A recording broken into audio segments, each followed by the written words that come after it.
नमो वरहंतारं नमो सिद्धारं नमो वार्यारं नमो वज्रायारं नमो लोये सवसाहुरं शुद्धात्मानमनेकान्तं साधुमुक्तं मंगलम वंदे संदष्टिसिद्ध्यर्थं संदष्ट्यर्थप्रकाशकं मंगलम भगवान् वीरो मंगलम गौतम गणे मंगलम कुंदकुंदाद्योजन धर्मोस्तु मंगलम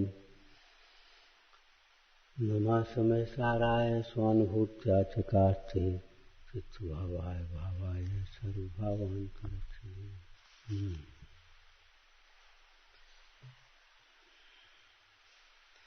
त्यक्तं येन फलं स कर्म कुरुते नेति प्रतीमो वयम् किंत्वस्यापि कुतोऽपि किंचिदपि तत् कर्मावशेनापतेत् तस्मिन् न पतते त्वकं परमः ज्ञानस्वभावे स्थितो ज्ञानी किं कुरुतेत किं न कुरुते कर्मेति जानाति कर।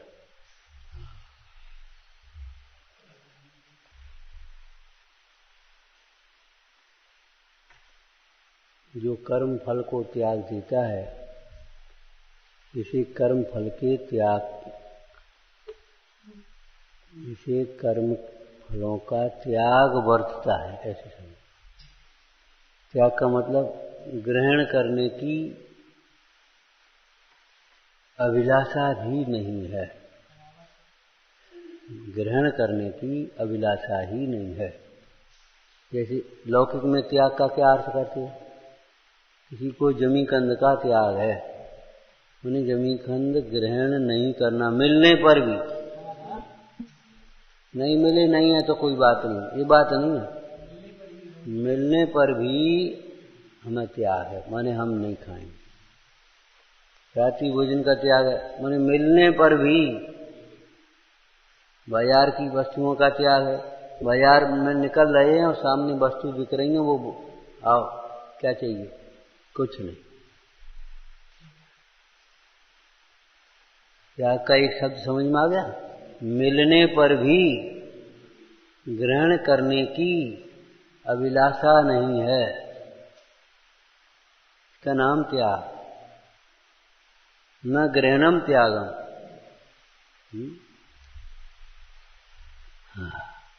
तो कर्म फल का त्याग का अर्थ क्या हुआ? पुण्य के उदय की सामग्री मिलने पर भी उनमें हर्ष पूर्वक उसे अंगीकार नहीं करता।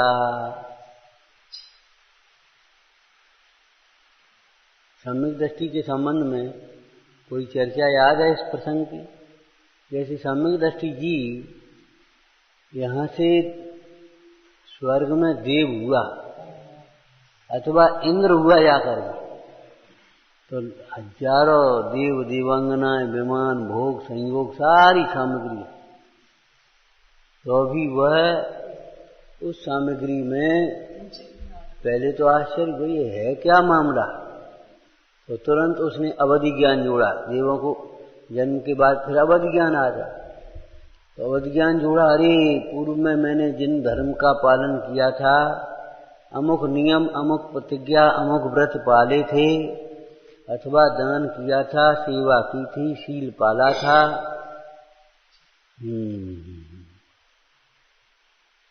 उसके से होने वाले पुण्य के फल से ये सामग्री मिली, ये स्वर्ग है। इस समय समाधि मार्ग में एक चर्चा आई है, जो तुमने इस भव में पुण्य किए हैं उस पुण्य का फल स्वर्ग आदि मृत्यु बिना कौन दिखाएगा? तुम मृत्यु से डरते क्यों? यहां से देह छूटे बिना, मरण हुए बिना, भले वो समाधि मानो, ये बता स्वर्ग संपदा कैसे दिखेगा? इसलिए मृत्यु से डरते क्यों? मृत्यु तो ऐसा साहूकार है जो जीर्ण शरीर को लेकर के नया शरीर देता। जीर्ण तन से देत नयो तन यासम साहू नाई। जीर्ण तन से देत नयो तन यासम साहू नाई। कोई ऐसा दुकानदार है कि कमी के ले जाओ, और पहन जाओ, जब बिल्कुल पुरानी हो जाए तब दे जाना, नहीं ले जाना। ऐसा है कोई? ऐसी मृत्यु ऐसी है, इस शरीर पुराना हो गया, अब इसको छोड़ो और नया ले आओ। ये सब समझाने के ढंग हैं। बाद बाकी मृत्यु थोड़ी दे रही है नया शरीर। नया शरीर कोई मृत्यु नहीं दे रही है।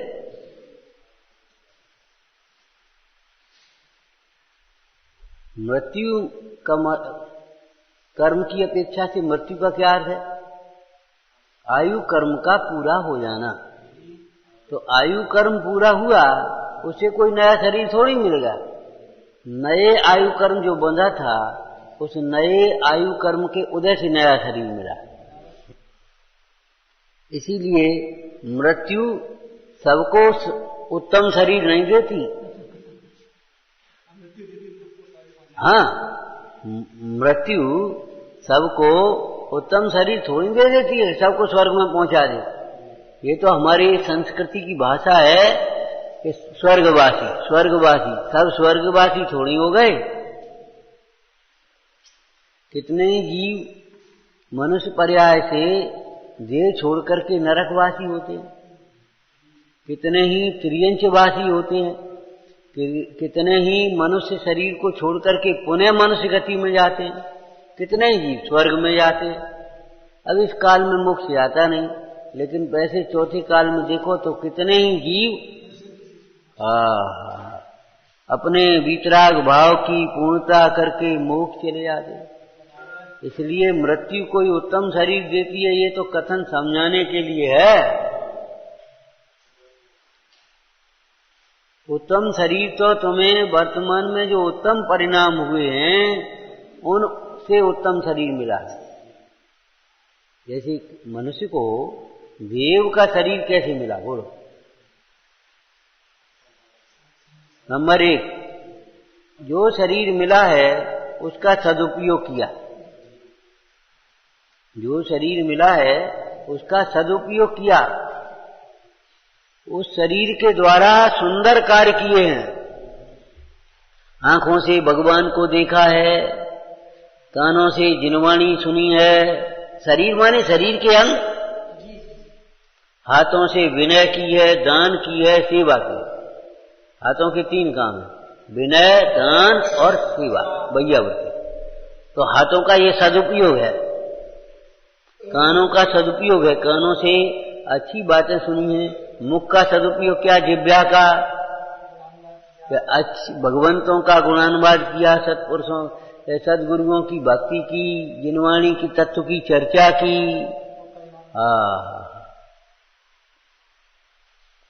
तत्वों की चर्चा की, सत्पुरुषों की, सत्कार्यों की प्रशंसा की, अनुमोदना की।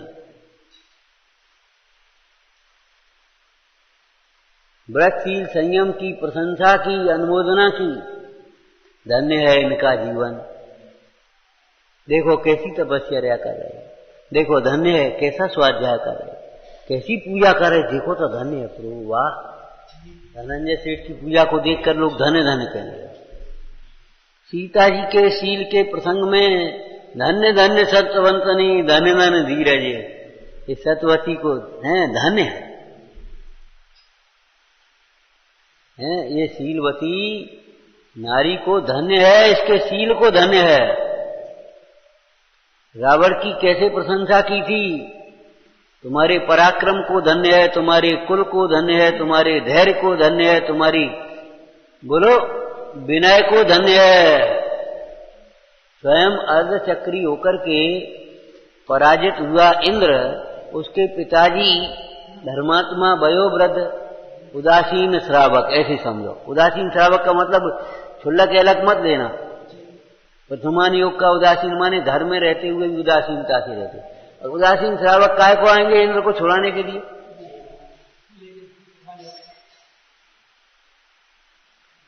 वयोवृद्ध धर्मात्मा जब वे आए तो रावण खड़ा हो गया, आओ तात पधारो, आसन दिया।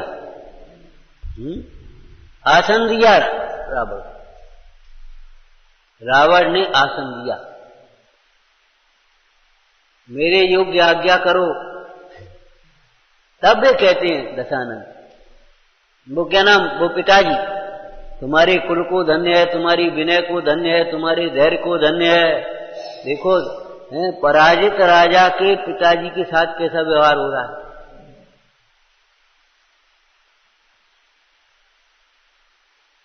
और आप जो आज्ञा करोगे सो करेंगे। बाद बाकी बीच में वो राजपद की भी बात आ गई। इंद्र सारे लोकपाल लंका में बुहारी दें और ये करें, वो पिताजी ने कहा जो आप आज्ञा करोगे। नहीं नहीं कुछ नहीं है, इंद्र हमारा चौथा भाई हुआ है और ये लंका राज्य भी आपका ही है, आप यहां सुख से रहो आनंद से। तब उन्होंने ये बात कही प्रशंसा करते हुए। देखो चाहे घर में हो चाहे समाज में हो, दोषों की जितनी निंदा होती है उसे अनंत गुणी गुणों की प्रशंसा होना चाहिए। कम से कम शास्त्र में तो ये लिख दिया चौगनी। कोई इतना सा कार्य भी अच्छा करे, भैया बहुत अच्छा, बहुत बढ़िया, तब कार्य, तब समाज की उन्नति होती है, तब घर की उन्नति होती है।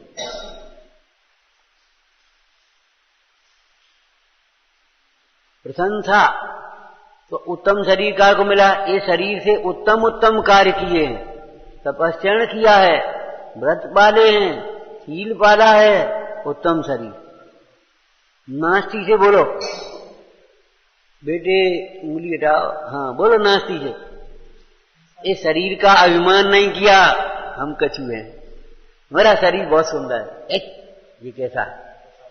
इस शरीर का अभिमान नहीं किया, शरीर से आंखों से कुदृष्टि से नहीं देखा किसी को, कानों से खोटी बातें नहीं करी, सुनी नहीं, करने की बात नहीं, मुंह से खोटा बोले नहीं, शरीर का दुरुपयोग नहीं किया। तीसरा नंबर बोलो। अरे अभी नहीं बोल पाओगे भाई, क्या करें हम, बहुत मुश्किल है, जल्दी उतावलापन कर देते हैं। मुनिराज के धर्मात्माओं के मलिन शरीर को देख करके घृणा नहीं करी। मुनितन मलिन न देख घिनावे। जो मुनिराजों के शरीर से क्यों स्नान नहीं करते? गर्मी में ऐसा होता है कि पसीना आया, ऊपर से धूल चली सो चिपक गई, मैल की परत जम जाती है, जम जाती है, और वे तो निष्प्रय है शरीर से। कभी कभी अरे हमारे श्रीपाल राजा और साक्ष्य कोड़ी उनके जो हुए थे ना, पूर्व भव में मुंडाज के उस शरीर को देख करके है क्या करते, कैसे रहते हैं ये कोड़ी जैसे। उन्होंने तो कहा था कोड़ी जैसे, और वे कोड़ी हो ही गए थे।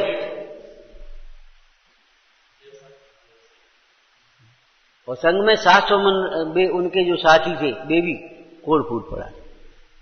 तो अनुमोदना की थी ना। तो खोटे कार्य की कभी अनुमोदना भी मत करना, पाप की कभी अनुमोदना भी मत करना। तो उत्तम शरीर कैसे मिला? कि शरीर का दुरुपयोग नहीं किया, शरीर का सदुपयोग किया। एक दो वाक्य हो गए ना, उनकी व्याख्या करना लिख करके कॉपी में बैठ करके।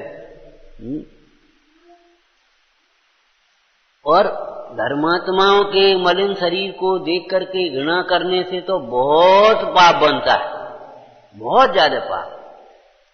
लौकिक व्यवहार का बालो ऐसे नीचे वाला, किसी के भी मलिन शरीर को देखकर, रोगी को देख करके, कोई फोड़ा हो गया, कोई दुर्गंध आ गई, बमन हो गई, है ऐसा गंदा गंदा, अरे गिलानी करने से कुरूप शरीर मिलता है, खोटा शरीर मिलता है।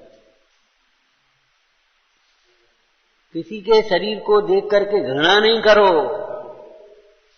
लौकिक में भी तुम्हारे कह दिया, घृणा तुम पाप से करना, न पापी से कभी करना। पापी से भी घृणा मत करो, पाप से घृणा करो, पाप से बचो। ऐसा पाप हमारी परिणति में नहीं हो जाए, नहीं तो हमारी भी यही दशा होगी। तो रोगी के किसी मलिन शरीर को, बालक के शरीर को देख करके कहीं मां गिलानी करती है। दृष्टांत दिया था निर्चिकित्सा अंग में, याद है आपको? छोटा सा बालक पलने में खेल रहा, अब वो मां थोड़ी काम में लग गई होगी, नहीं ध्यान रहा होगा, तो उसने अपनी गंदगी कर ली लैट्रिन, गंदगी कर ली, बच्चा है तो बच्चे पांव बढ़ गए, हमारी बेगंदे ये हाथ सब लिपट गए। अब माँ उसने देखा, बोलो माँ घृणा करेगी, गंदगी से घृणा तो करेगी लेकिन बालक से घृणा नहीं करेगी। बालक को 2 चांटे लगाएगी, अरे भाई बालक है बेचारा, वो क्या करे, चांटे लगाने से काम थोड़ी चलेगा। उसने उठाया बालक को और गोद में ले लिया और चौके में घुस गई, ऐसा भी नहीं करेगी। घृणा नहीं है लेकिन विवेक तो है।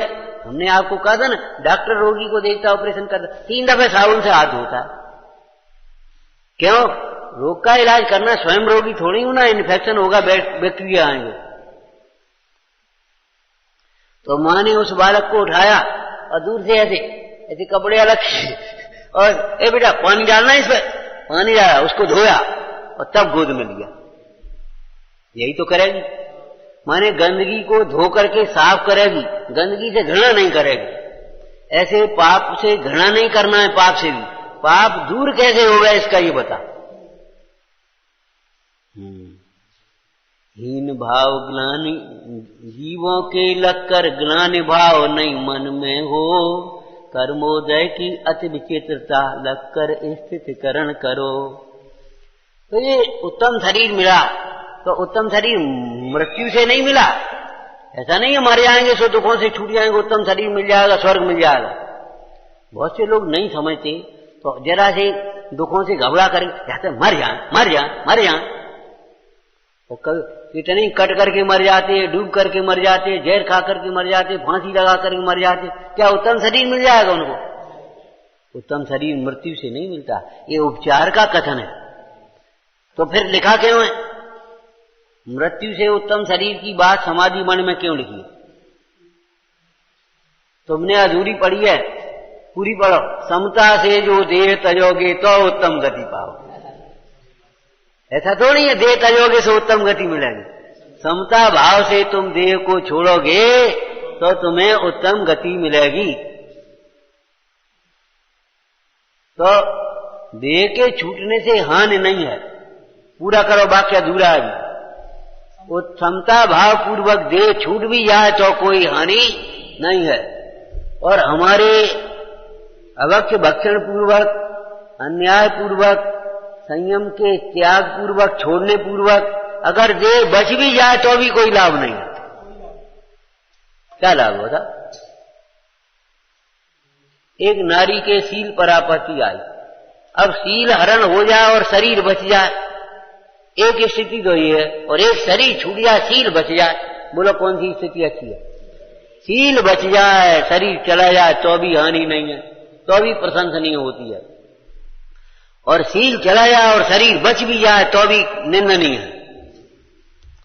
संयम पूर्वक देह छूट भी जाए तो भी प्रशंसनीय होता है।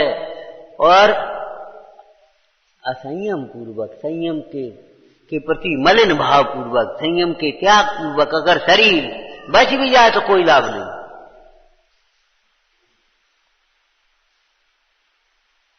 इसलिए देह और संयम दो वस्तुएं हैं, तो देह को पहले मत बचाओ, संयम को बचाओ।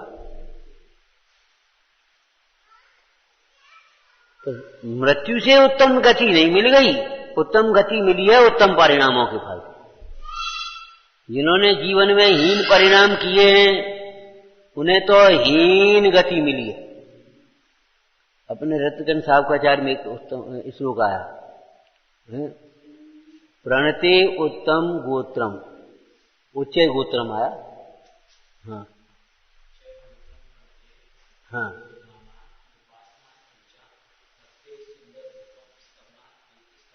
हाँ। अब देखो, भक्ते सुंदर रूपम, अब उल्टा कर दो, अभक्ते क्रूप रूपम। भक्ति से सुंदर रूप मिलता है, तो फिर अभक्ति से क्या मिलेगा? जिन रूप को देख करके जिन्होंने घृणा की है, परिणाम बिगाड़े हैं, उनको कुरूप मिला है। पुराणों में कितनी घटना है। मुन्नाई को देख करके उसने थूक दिया था, हंसी उड़ाई थी, कैसी दशा हो गई। उसी भव में रानी को कुरूपता हो गई, कोड़ हो गया। मुंडराज आए और राजा ने कहा रुको, पहले मुंडराज को आहार दान दो। अब उसने मन बिगाड़ लिया, ये बीच में आ गए, कहां से आ गए, और कड़वी तुमड़ी का आहार दे दिया। उसको क्या फूटा, कोल फूट गए। उसने थूका तो क्रोध फूटा, उसने हंसी उड़ाई तो क्रोध फूटा। माने जिन रूप का कभी अनादर मत करना।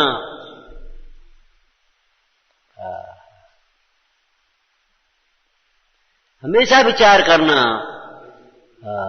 ऊपर अमल मल भरो भीतर कौन विदगत सुच कहे, बहु देह मैली सुगुण थैली शौच गुण साधु रहें, पवित्र तो भी हैं, सुंदर तो भी हैं। ये कहे गोरी पीरी काया सुंदर नहीं है। सुंदर तो काया कौन सी है, जो ध्यान में बैठे, आत्म ध्यान में तपस्या में लगी हुई काया सुंदर है। उसकी इंद्र चक्रवर्ती आदि भी वंदना करते, सुंदर रूप। अभक्ते कुरूपम दानात भोगम, और दान में अंतराय करने से,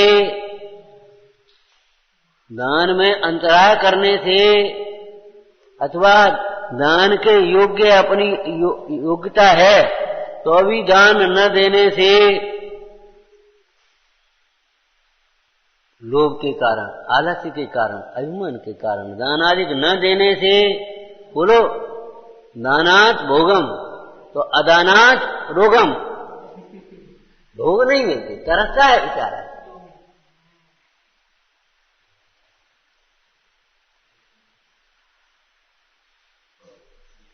ऐसे दोनों देखो, अनेकांतात्मक वस्तु है ना, तो जहां अस्थि का कथन हो तो अनास्ति भी समझना चाहिए, और नास्ति का कथन हो तो, और लौकिक में हम समझते हैं। सेठ जी कहां गए, पूजा को गए, इसका मतलब बाजार नहीं गए, दुकान नहीं गए, घर में नहीं है। और नास्ति में से अस्थि समझते, सेठ जी कहां है नहीं, है नहीं का मतलब रोने तो बैठ नहीं जाता, हाँ सेठ जी बहुत अच्छे थे, है नहीं रहे नहीं, ऐसा तो नहीं होता तो नहीं है। तो तुरंत पूछता है कहां गए, तो मंदिर गए, कितनी देर में आएंगे, 2 घंटे में आप आएंगे। ठीक है, तो कह देना वे आए थे, मतलब अस्थि में से नास्ति और नास्ति में से अस्थि समझते कि नहीं।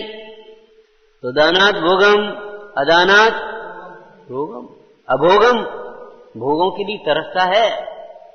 आपका चार में कैसी भाषा लगी। अनेकों जीव तो ऐसे हैं जो अनेकों को भोजन करा के तब भोजन कर रहे हैं, और अनेकों जीव ऐसे हैं जिनको भोजन का ठिकाना नहीं है। तो दान न देने पर, अब न देने पर इसका अर्थ बोलो, द्रव्य होने पर भी, क्षेत्र होने पर भी, काल होने पर भी, दान के सारे निमित्त पात्र होने पर भी, और भाव विपरीत करके दान न देने से भोगों का नाश होता है।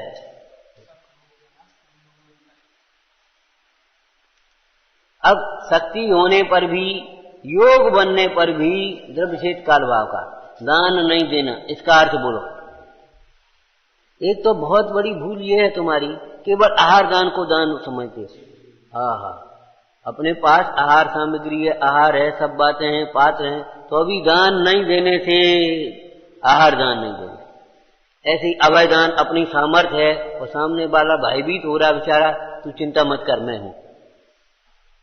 अभय दान है, उपसर्ग होने पर भी उपसर्ग दूर नहीं करे, विघ्न होने पर भी विघ्न दूर न करे, शक्ति सामर्थ्य होने पर भी, अपने तन का धन का।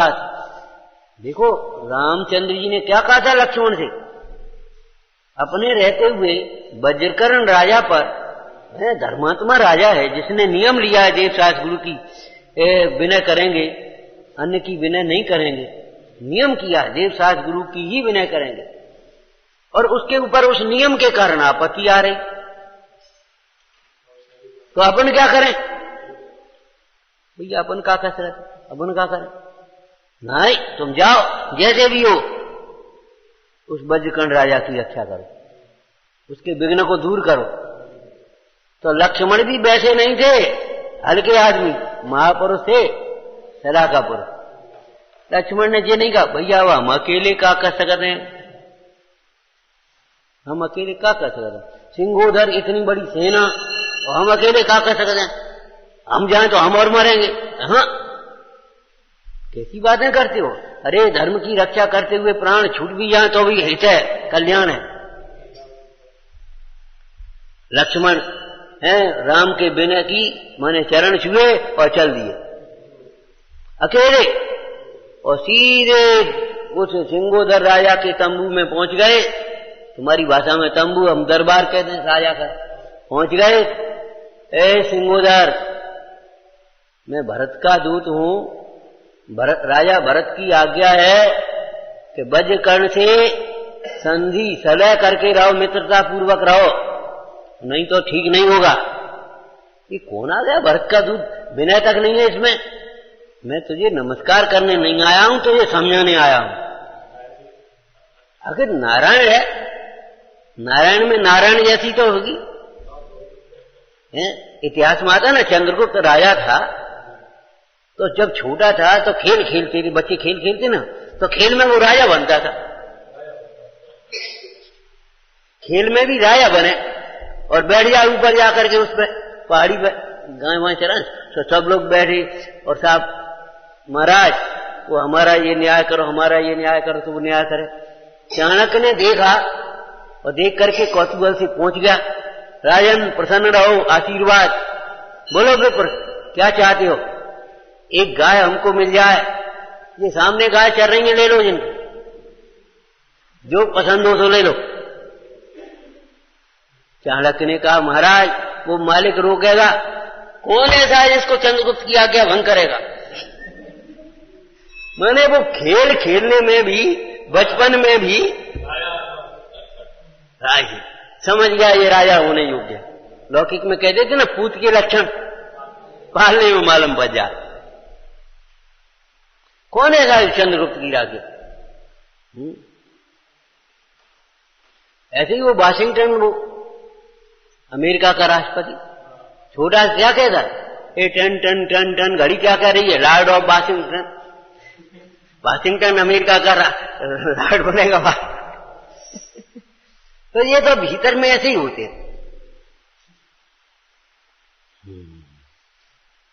और हमारे यहां तो एक निगम नय है न निगम नय, तो राजा के पुत्र को भी राजा ही कहते,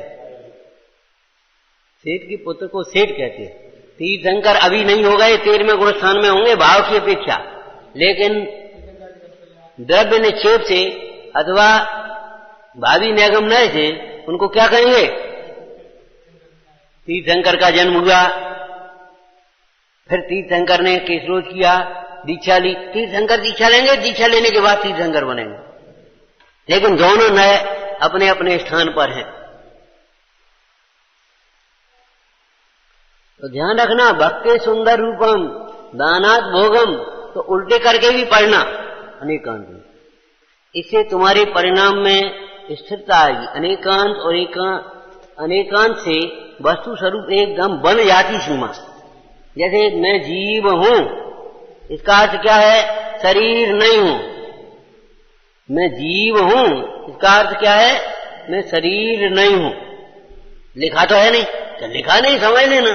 और अकेला शरीर नहीं, इतना नहीं, शरीर आज कोई भी पदार्थ नहीं। जैसे चौकी है और शास्त्र की चौकी है, अब कोई बच्चा है इस पर बैठने लगे, ये क्या करता है, शास्त्र की चौकी है, माने शास्त्र की चौकी है, बैठने का स्टूल नहीं है। शास्त्र की चौकी है, इसका मतलब बैठने का स्टूल नहीं है, ऐसे बैठते हो, कोई पांव पसार के ऐसे भैया मंदिर है, चौपार नहीं है, बोले थे ना। तो अस्थि में से नास्ति आती है कि नहीं आती। अनेकांत किसे कहते हैं, अनेकांत का स्वरूप ही है, बोलो परिभाषा।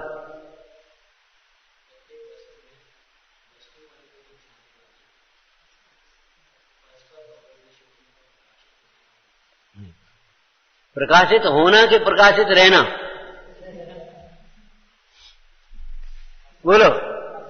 तुमने तुमने रट तो लिया, लेकिन हम पूछते प्रकाशित होना कि प्रकाशित रहना? बताओ, प्रकाशित रहना। स्यादवाद उसे प्रकाशित करेगा। अनेकांत और स्यादवाद का क्या संबंध है? द्योति द्योतक। स्यादवाद उसको उद्योत करने वाला है, अनेकांत का उद्योत करेगा। वस्तु में रहने वाली परस्पर विरोधी दो शक्तियां अथवा अनंत धर्मों को, अनंत शक्तियों को अनेकांत ही, वो स्यादवाद ही कहने में समर्थ है, दूसरा कोई नहीं कह पाएगा। तो अनेकांत माने वस्तु में रहने वाली, तो क्रम से रहने वाली क्या? एक युगपत रहने वाली, युगपत। तो अस्थि के साथ में नास्ति है कि नहीं है? तो जिस समय अस्थि का कथन किया जाए उस समय नास्ति का कथन बोलो अनुक्त है, गौण है, कहा नहीं गया है, लेकिन समझ लेना चाहिए।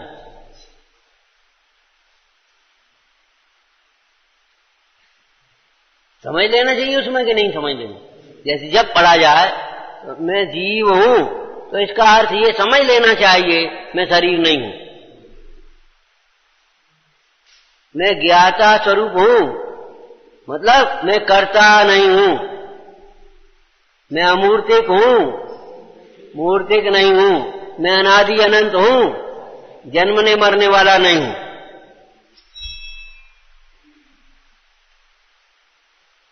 स्यादवादी अनेकांती जीव एक धर्म के कथन को सुनते हुए भी अनेक धर्म उसके ज्ञान में है, इसलिए एकांत से कथन नहीं कर रहा है, अनेकांत ही है उस समय।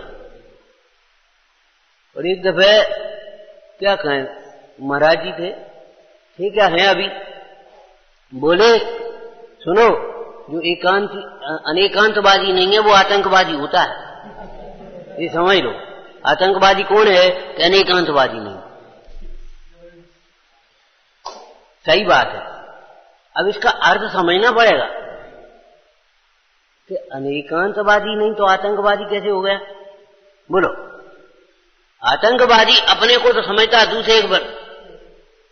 दूसरे की सत्ता को नहीं समझता, दूसरे को भयभीत करेगा, लूटेगा, मारेगा, दूसरे की सत्ता को स्वीकार नहीं करता, दूसरे के सम्मान को स्वीकार नहीं करता, दूसरे के वैभव को स्वीकार नहीं करता। यही तो आतंकवाद। उन्हें दिया कर काय के लिए? एक भय दिखा दिया बस। अनेकांतवादी अपनी सत्ता के साथ साथ अन्य द्रव्यों की सत्ता को भी समान स्वीकार करता। कोई अपना राजनीति का शब्द याद कर पाओगे, बोल पाओगे? साहित्य का, राजनीति का?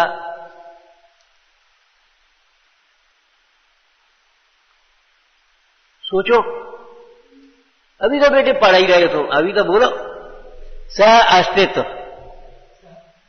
सह अस्तित्व की भावना।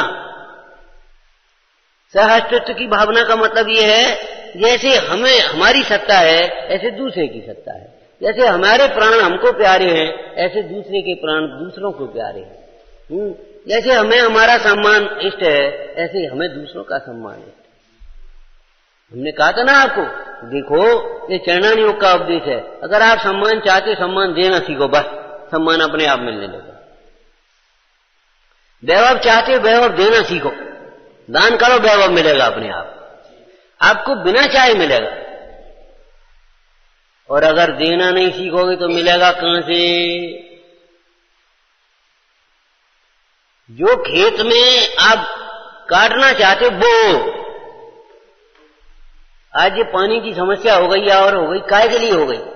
सारी सड़कें पक्की, सारे वे पक्के पक्के पक्के।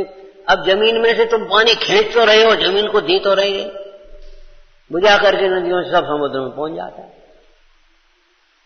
अब उसके लिए योजना बनाई गवर्नमेंट ने, सरकार ने, क्या? पानी पहुंचाओ। अगर तुम पानी चाहते तो पानी पहुंचाओ, तो जगह जगह तालाब बनाए, और फिर तुमने कहा खेत खेत पे ये बनाओ, तुम्हारे वाटर हार्वेस्टिंग करो, घर घर में वाटर हार्वेस्टिंग करो। माने आप पानी लेना चाहते, देना नहीं चाहते। अगर आप देना नहीं सीखोगे तो लेओगे क्या? पेड़ लगाना नहीं सीखोगे तो हाँ, आगे तुम्हें क्या मिलेगा? एक बूढ़ा व्यक्ति 80 वर्ष की उम्र एक पेड़ लगा रहा है, और सो भी ऐसा पेड़ लगा रहा, नाम हमें याद नहीं, वर्षों बाद फला। तो लड़का निकला है ऐसा, बोले बब्बा क्या कर रहे? बेटा पेड़ लगा रहे। अब क्या करने, तुम का खाओगे या पेड़ के फल को? कि पिताजी ऐसा सोचते तो हमें क्या मिल दो? बेटा तुम्हारे लिए लगाए रहे, विचार करो। माने इतने स्वार्थी बन रहे हो, स्वार्थ से स्वार्थ की सिद्धि भी नहीं होती, ध्यान रखना। स्वार्थ से स्वार्थ की सिद्धि भी नहीं होती, भोगों की वांछा से भोग भी नहीं मिलते, यश की चाह से यश नहीं मिलता, धन की चाह से धन नहीं मिलता, क्योंकि ये सारी सामग्री पुण्य से मिलती है, और पुण्य इन सबके त्याग से होता है, धर्मानुराग। तो पानी चाहते, पानी बोला देना सीखो पानी। और पहले क्या है, गलियां कच्ची, खेत कच्चे, जरा से आंगन कच्चे, और कितना पानी सोखता था, कितना जाता था।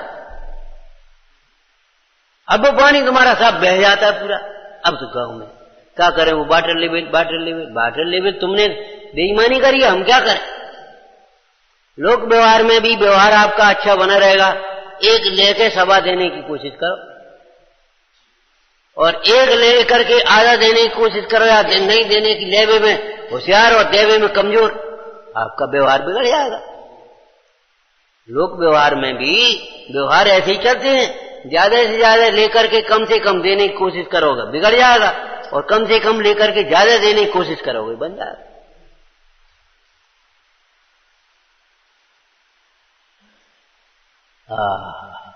तो कहते त्यक्तम येन फलम सकर्म कुर्ते नेति प्रतिमो वयम।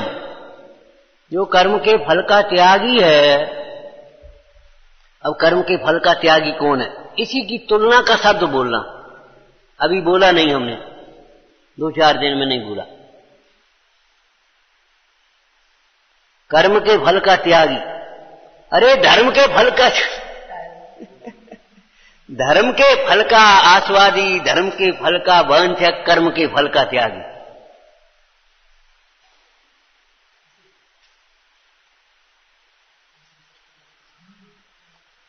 कोई साहित्य की लाइन तुम्हें याद है? सरस्वती का उपासक उल्लू कहने लक्ष्मी की छलना में नहीं आता। सरस्वती का जो उपासक है वह लक्ष्मी की माने पैसा की छलना में नहीं आता, लोभी नहीं होता।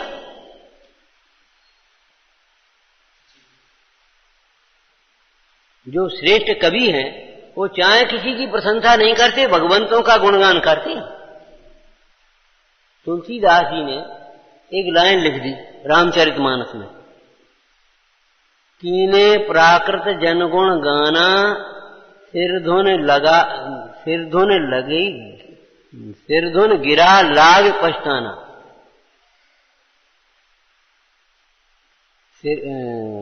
अभी बताते, कीने प्राकृत जनगुण गाना सिर धुन लगे लाग पछताना।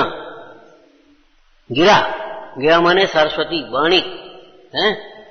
तो जो जीव अपनी वाणी की प्रतिभा को प्राप्त करते, कवित्व जिनमें है, और वे ईश्वर का गुणगान नहीं करते, धर्म कार्यों की निरूपण नहीं करते, और राजाओं की प्रशंसा करते, झूठी झांसी है, तो सरस्वती पछताती है, कहां हम आ गए। सिर धुन गिरा लाग पछताना है, सरस्वती सिर धुनती है कि हाँ हम कहां आ गए। जैसे कोई स्त्री कन्या का विवाह होकर के आ गई और उसका पति जुआरी है, भैया कहां आ गए, हमें कहां आ गए, हम क्या करें बता। जैसे चेलना रानी जब वहां पहुंची, कहां जहां जिन धर्म का नाम नहीं, हे भगवान कहां आ गए हम, यानी बड़ो धोखा करो हमारे साथ, कहां आ गए हम। ऐसे सरस्वती कहती कहां आ गए हम। सरस्वती का और लक्ष्मी का दोनों का अलग अलग मेल है। लक्ष्मी की चाह वाला सरस्वती को नहीं चाह, और सरस्वती की चाह वाला लक्ष्मी की परवाह नहीं करता। ऐसे ही यहां समझ लेना जो हमने अभी लाइन कही। क्या कही जी? फिर भूल गए। धर्म के फल को समझने वाला कर्म का फल नहीं चाहता, और कर्म के फल में आसक्त जी धर्म को नहीं पहचानता।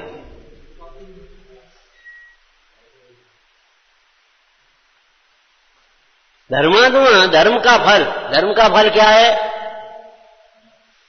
धर्म का फल अतीन्द्रिय सुख है। अतीन्द्रिय सुख तत्वों के नाम में बोलो मोक्ष। धर्म का फल है मोक्ष। तो मोक्ष की वांछा करने वाला जीव, मुमुक्षु जीव, संसार को नहीं चाहता है। अतीन्द्रिय सुख को चाहने वाला धर्म का फल है अतीन्द्रिय सुख, और कर्म का फल अकेला नहीं, अकेला नहीं। क्यों? कर्म दो प्रकार के, पुण्य और पाप। तो पुण्य का फल है इंद्रिय सुख, और पाप का फल है दुख। और परमार्थ से जैसे पुण्य और पाप दोनों एक हैं, ऐसे इंद्रिय सुख और अतीन्द्रिय सुख भी, इंद्रिय सुख और दुख भी एक ही है। क्यों? दुख में भी आकुलता है और इंद्रिय सुख में भी आकुलता है। समझ में आया ना? तो कर्म का फल, हाँ, इंद्रिय सुख अकेला नहीं। पुण्य का फल है इंद्रिय सुख, और पाप का फल है दुख। ठीक है? और धर्म का फल है अतीन्द्रिय सुख। तो धर्म का फल जिसने चाखा है,